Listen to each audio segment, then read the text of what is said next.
काय झालं, एकदा नको त्या मुलांच्या संगतीत गेला आणि नको ते वेडे वाकडे चाळे करत होता. एक दिवस घरी आला झुलत झुलत, 12 वाजले असतील रात्रीचे. त्या बापाला झोप नव्हती, तरुण पोरग घरी येत नाही तोपर्यंत. आई आणि वडील, आज स्वयंपाक तसाच होता, कोणीच काही खाल्लं नाही. पोरग घरी आलं नाही लवकर आणि तरुण पोरग बिना लग्नाचं 22 वर्षाचं झुलत झुलत आलं. बाप म्हणला, का रे एवढा उशीर झाला तुला? बापाला इग्नोर केलं त्याने. बाप त्याच्या माग गेला, असं त्याच्या शर्टाला धरलं, माग पुढं पाहिलं ना, अशी मुस्काटीत मारली, वरगडून पोरग खाली पडलं. पोरग रडत होतं आणि रागा रागा दुसऱ्या दिवशी, ज्या दिवशी त्याची उतरली, सकाळी सकाळी रागा रागात त्याने पिशवी भरली आणि घरातून न सांगता निघून गेला. इकडे पोरग आलंच नाही. एक दिवस पाहुण्या रावळ्याला फोन केले त्या आईने, मित्रांच्या घरी फोन केले, शिक्षकांच्या घरी फोन केले, सगळ्यांच्या घरी फोन केले, पण कोणाच्या घरी याचा पत्ताच नव्हता. आईचं अंतकरण आहे ना. 1 दिवस 2 दिवस घरात चूल पेटली नाही. बापाच्या पोटात, आईच्या पोटात अन्नाचा कण नव्हता. पाहुणे रावळे भेटायला येत होते, आई रडत होती, सारखी रडत होती. बापाचं कामात मन लागाना. 2 चपटी पोराला मारल्या आणि पोरग निघून गेलं. 2 दिवस झाले चूल पेटलेली नव्हती आणि दारात एक वैदीन आली. आवाज दिला तिनं, मावशे काही भाकर कुटका असेल तर वाढ. दारात बसली, डोक्याला हात लावून. म्हणे, बाई 2 दिवस झालं ग, चूलच नाही पेटवली. तिनं पाठी टेकवली खाली. ही रडू लागली ना, का नाही पेटवलीस ग? काय सांगू बाई तुला, 2 दिवस झाले चूल नाही पेटवली. का ग बाई? 2 दिवस झाले ग मावशे, माझा लेक रुसून गेला ना, आलाच नाही तो. त्यानं काही आत्महत्या तर केली नसेल ना ग? त्याच्या जीवाचं काही बरं वाईट तर झालं नसेल ना ग? तो चांगला तर असेल ना ग? ती म्हणे, चांगला असेल तुझा लेक, येईन 2-3 दिवसात, चिंता करू नको. चूल पेटव, स्वयंपाक कर, धन्याला जेव घाल, ह्याला का उपाशी मारतेस? ती म्हणे, तुझी वाचा जर खरी झाली ना, पाठीवर धान्य घालीन तुला. निघून गेली वैदीन. रात्रीने स्वयंपाक केला, नवऱ्याला जेव घातलं, झोपली दोघं, पण डोळ्याला डोळाच लागत नव्हता ना. तरुण पोरगा ज्यांचा रुसून गेला, त्या मायबापाला कसा डोळा लागत असेल माझ्या दादांनो? रुसून गेला पोरगा.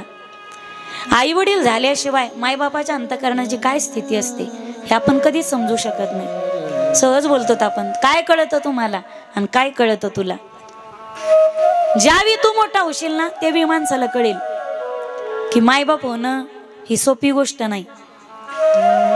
रात्री 2 वाजले असतील, अचानक घराची कडी वाजली.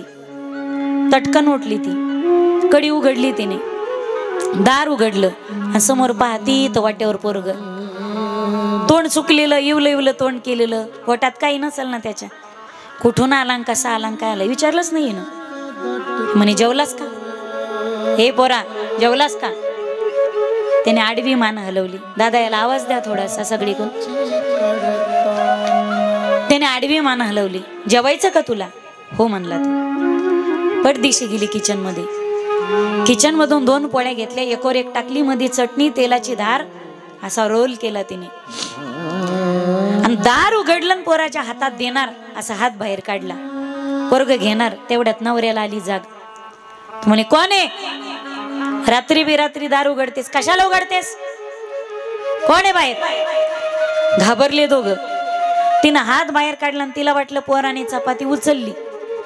पडदिशी तिनं हात मध्ये घेतला, दाराला कडी लावली आणि घरात जाणार, तेवढ्यात नवराला, कोण आहे? कशाला उघडला दरवाजा? ते म्हणे, काही नाही. कशाला उघडतीस दरवाजा? रात्री बेरात्री दरवाजा, चोर जर चिलट घरात घुसले तर? ते म्हणे, काही नाही हो. विश्वास बसला नाही त्याला. कडी उघडली त्याने, बाहेर पाहिलं. ऐका ना माझ्या ताईंनो, त्या ओट्यावर चपात्या सांडलेल्या होत्या, चटणी सांडलेली होती. तू टाकलीस काही? म्हणे, तू टाकलीस का? ती म्हणे, नाही. खरं सांग, चपात्या कोणी टाकल्या बाहेर? मीच टाकल्या. कशाला टाकल्या? रात्री बेरात्री असे 2 वाजता चपाती टाकायची बाहेर. ती म्हणे, अगो 2 दिवस झाले घरी स्वयंपाक केला नव्हता, आपल्या दारात एक कुत्र बसत असतं.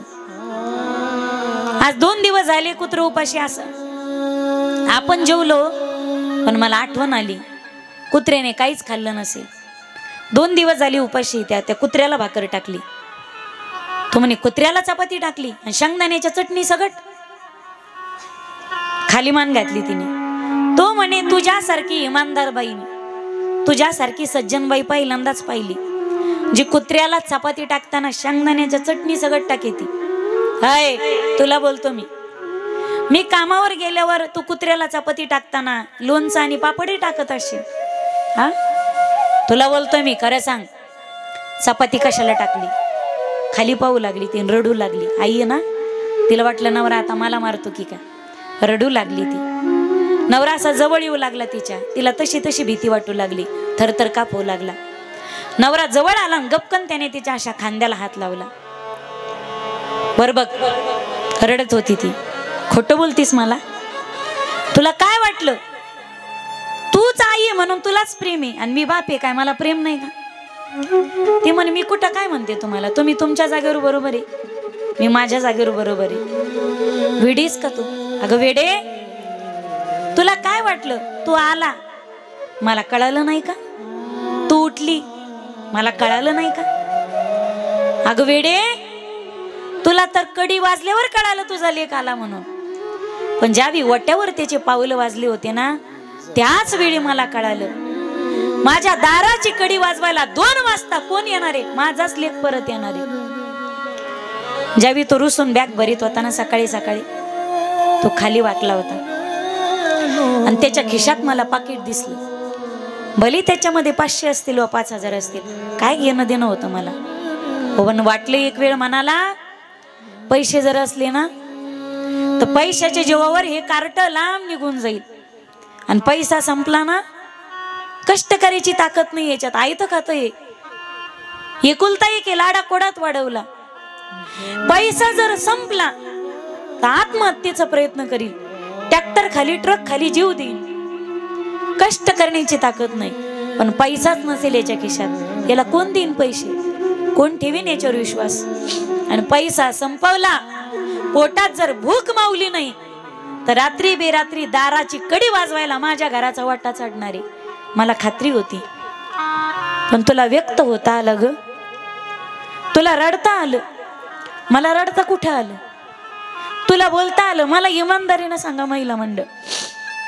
नवरा जर एखाद्या दिवशी तुम्हाला वाईट बोलला, नवऱ्याने जर 2 चापटा हाणल्या, मला इमानदारीनं सांगा, त्याची तुम्हाला 2 चापटा हाणण्याची सुद्धा त्याचा अधिकार नाही का आपल्याला मारायचा? 2 चापटा चुकल्या जर तुम्ही तर, त्यांनी 2 चापटा आणल्या तर नाही त्या पाहुण्या रावळ्याला फोन लाविती, नाही त्या पाहुण्या रावळ्याला फोन लाविती, त्याचं गारणं शेजारणी जवळ करते. मला इमानदारीने सांगा पुरुष मंडळी, बायकोंचे तुमचे भांडणं झाले तर तिचं गारणं तुम्ही आतापर्यंत कोणाजवळ केलं? कोणाजवळ केलं? तुम्हाला व्यक्त होता येतं, त्यांना व्यक्त होता येत नाही. पुरुष, पती, बाप, भाऊ, जगातला पुरुष असा प्राणी आहे ना, वेदनाचं गाथुडं असं छातीत असतं त्याच्या. हार्ट अटॅकचं प्रमाण इकडंच जास्त आहे, झटके इकडंच येतात, बीपी शुगरच्या गोळ्या इकडंच चालू होतात. तो वेदनाचं गाठुडं जसा इथं उराशी बांधतो ना, ज्या दिवशी पुरुष मरतो आणि जळतो, त्याच्या दुःखाचं गाठोडं त्याच्या अंतःकरणात किती वेदना आहेत, किती आग लागलेली असते त्याच्या छातीत, ही त्याची त्यालाच माहिती असते. आणि ज्या दिवशी तो जळतो त्या दिवशी त्या बापाचं आणि त्या पतीच्या छातीतलं वेदनाचं गाठोडं सुद्धा त्याच्या सोबतच जळतं. आईच्या वेदना आपल्याला कळतात, बापाच्या अंतःकरणात काय वेदना असतात आपल्याला आयुष्यभर कळत नाही. आईची साडी जर फाटली तर 10 वेळा आईच्या साडीचं छिद्र आपल्याला दिसतं, पण बापाच्या बनीला पडलेली छिद्र आपल्याला कधीच दिसत नाही.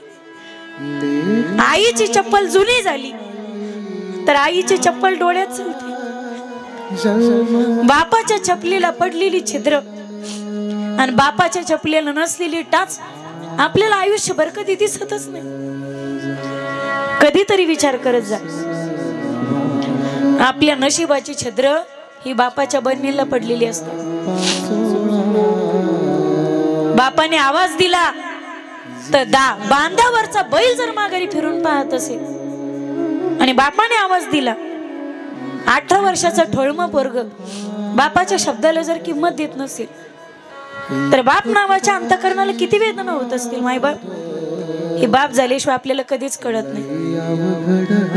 अरे बापाचं प्रेत जर दारात पडलेलं होतं तर त्या दिवशी गोठ्यातली गाय हमरत होती राजाओ, दारातलं कुत्र हंबरडा फोडत होत,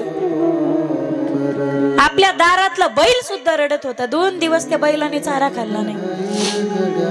आणि बाप मेल्याच्या नंतर 25 वर्षाच्या ठोळम्या पोराच्या डोळ्यात बापासाठी जर तो ना अश्रू गळत नसते तर बाप नावाच्या अंतःकरणाला किती वेदना होत असतील.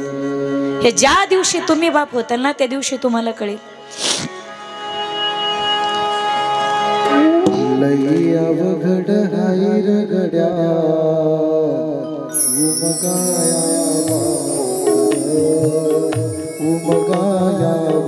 वापर, लई अवघड हाय रगड्या उमगाया वापर,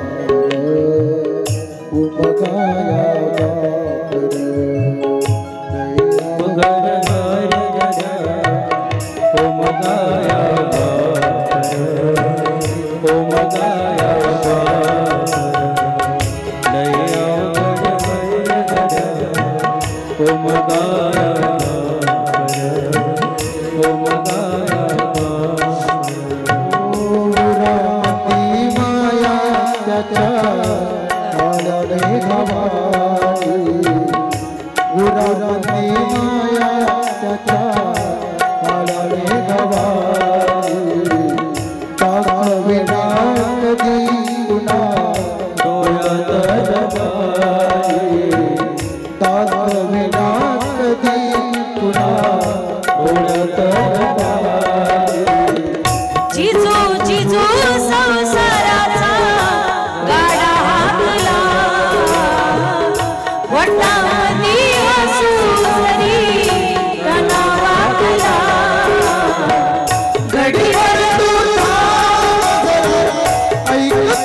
यशोदेचा म्हणा, राम कौसल्येचा जरूर म्हणा, पण पुत्र विराहामध्ये मरणारे मात्र राजे दशरथ होते. हा बाप होता. राम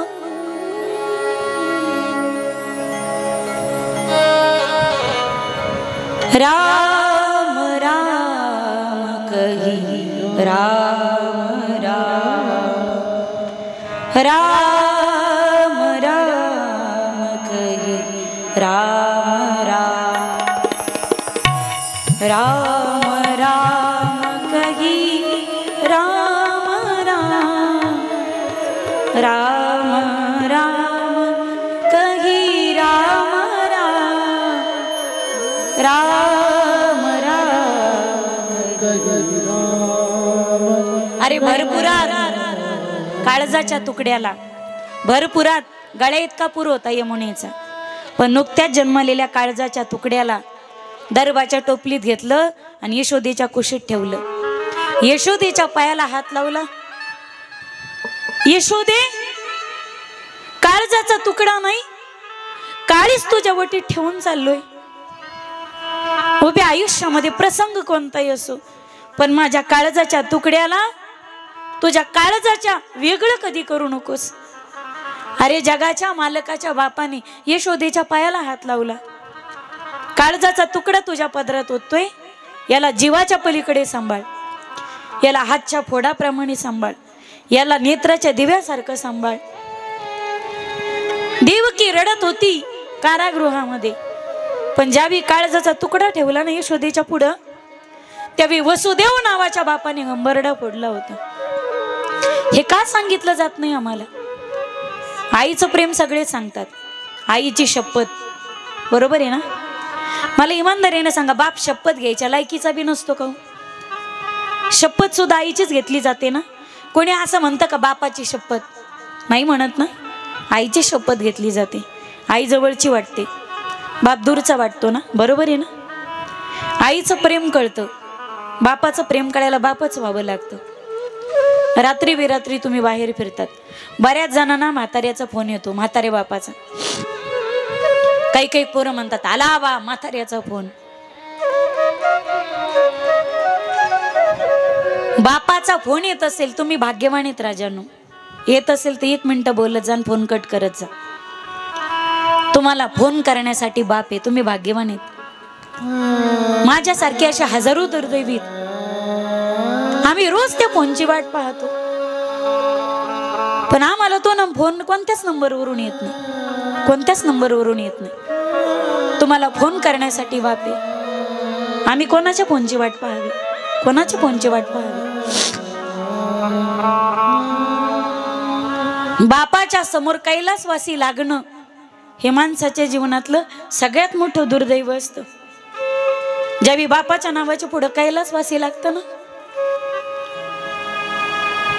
इथं किती वेदना होतात, क्षणोक्षणाला किती सोया पोचतात ना. ज्याचा बाप नावाचा आधार जातो ना, माई बाप, त्याला विचारा गड्या. जोपर्यंत बाप आहे तोपर्यंत माझ्या ताईंनो, बापाच्या उंबऱ्यामध्ये आपली हक्काची चप्पल सोडायची जागा आहे. बाप असेपर्यंत आपल्याला रुसता येतं, फुगता येतं. रुसायचं त्याच्यावरच फुगायचं, त्यालाच नाही बोलायचं फोनवर. मग बाप लाडी गोडी लावतो ना आपल्याला, मग त्यालाच गोड गोड बोलायचं, त्यालाच लाडी गोडी लावायचं. आणि त्याच बापाकडून दिवाळीला सारखं रुसून रुसून 5,000ची साडी घ्यायची. हा लाड, हा आपला हेवा दावा, हे रुसणं फुगणं तोपर्यंत असतं जोपर्यंत मागेरा तुमचा माझा बाप आहे. एकदा बाप गेला ना, माणसाला कोणावरच रुसता येत नाही. किती रुसा तुम्ही, निर्लज्जपणे फोन करतो तो, तायडे येतीस का रे 2 दिवस, मी पाठवतो कोणाला तरी, तुला घ्यायला येतो, हे म्हणणारा बाप असतो. नाही येणार मी, तुम्ही असंच करतात. यावर्षी मला 5,000ची साडी घेत असाल ना तरच येते. घेतो रे दिदे, ये ना तू. त्याच्या घरात कापूस आलेला नसतो, त्याच्या सोयाबीनला सरकार भाव देत नाही, त्याच्या घरात मालटाल नसतो, दिवाळीला कापूस निघलेला नसतो. हाय ते सगळं त्याने काळ्या मातीत घातलेलं असतं. शेती करणं म्हणजे जुगारी मायबाप, आणि खेळणारा शेतकरी. त्याच्या खिशात रुपये नसतो, पण नाही त्याच्याकडून 10 रुपये 15 रुपये टक्क्यानं पैसे आणतो आणि लाडके लेकीला 5,000ची साडी घेतो. हा आपला माहेरातला दबदबा आणि आपल्या माहेरातला लाड तोपर्यंत आहे जोपर्यंत माहेरामध्ये आपला बाप नावाचा देव माणूस जिवंत आहे, तोपर्यंत आपला लाड आहे. ज्या पोरीचा बाप जिवंत आहे ना, माहेरातून सणाला सारखे फोन चालूच असतात पा, पण त्या दिवशी आपल्याला भाऊजाईला फोन करण्याची वेळ येते, चुलता चुलतीला फोन करण्याची वेळ येते. ज्या दिवशी माहेरामध्ये आपला बाप राहत नाही, त्यावेळी आपल्याला स्वतःहून फोन करावा लागतो. येतं का कोणी न्यायला? सासरचे बोलतील आता मला, या कोणीतरी न्यायला. तिला फोन करावा लागतो मायबाप. बाप असेपर्यंत, आई असेपर्यंत माहेरात मुक्काम करावा असं वाटतो. मायबाप गेले ना, 6 महिने झाले. आज वडिलाला फार दिवस नाही झाले, 6 महिने झाले फक्त. वडिलाच्या पहिल्या मासिकला मी माहेरी गेले होते माझ्या. त्यानंतर ना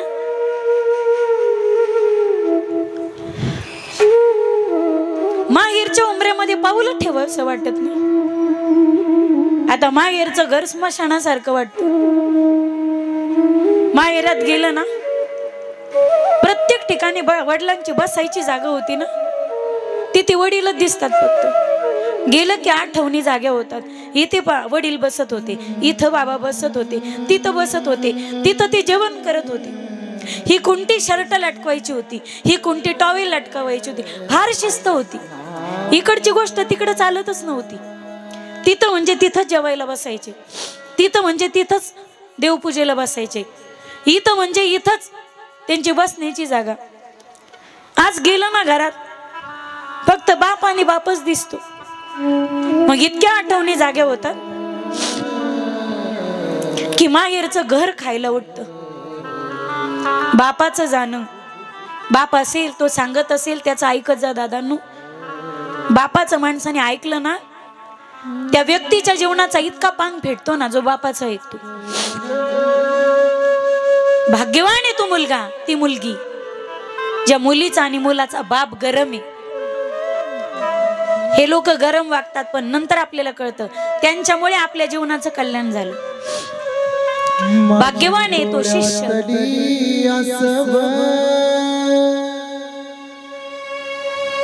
कुणी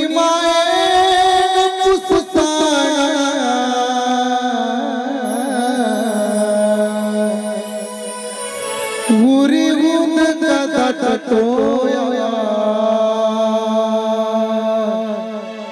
गोष्ट बापाची काढता उरी उद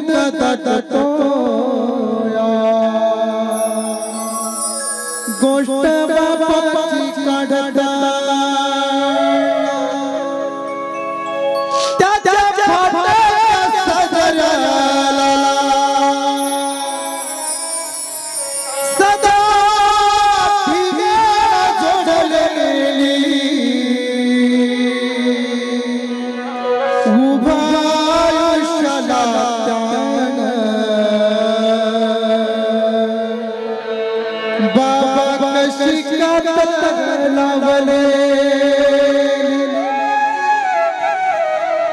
मला सरी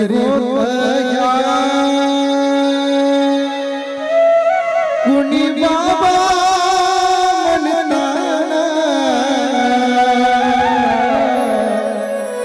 मला सरी होत कुणी बाबा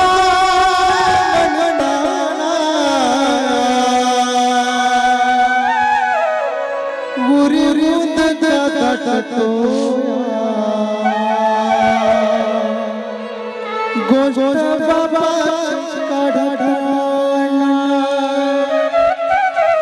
उरी उद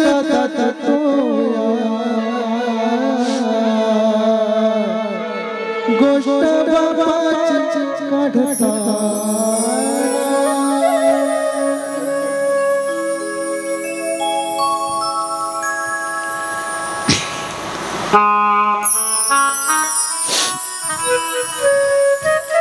बाप असं अस्तित्व आहे जगातलं, असेपर्यंत त्याची किंमत कोणालाच कळत नाही. ज्या दिवशी बाप कळतो त्या दिवशी जगाच्या पाठीवर बाप कुठंच सापडत नाही. ज्याचा असेल त्याने असेपर्यंत किंमत करा माईबाप. ढगाड गेलेला सूर्य पुन्हा दिसू शकतो पण मातीआड गेलेले माईबाप पुन्हा नाही दिसू शकत. अरे ओ कौन सी चीज है जो यहाँ पर नहीं मिलती, सब कुछ मिलता है पर माँ बाप की कमी पैसों से कभी खरीद कर बाजार में नहीं मिलती. डोळे मिटेपर्यंत प्रेम करते ती माये, डोळे मिटेपर्यंत डोळ्यात न दाखवता प्रेम करतो तो आपला बाप असतो. बापाचं प्रेम करण्यासाठी आपल्याला बाप व्हावं लागतं. त्यावेळी बाप काय असतो ना हे कळतं. बाप जर शिक्षा करत असेल, बाप जर ओरडत असेल, माझी विनंती असेल माता भगिनी, तुम्ही बापाच्या आणि पोराच्या मधात कधी पडत जाऊ नका. नाही तो बिघडला ना त्याला कारणीभूत तुम्ही असतात. तुमचा लाड इतका वाया जातो कधी कधी, क्षमा असावी या वाक्यासाठी. तुमचा लाड इतका वाया जातो कधी कधी.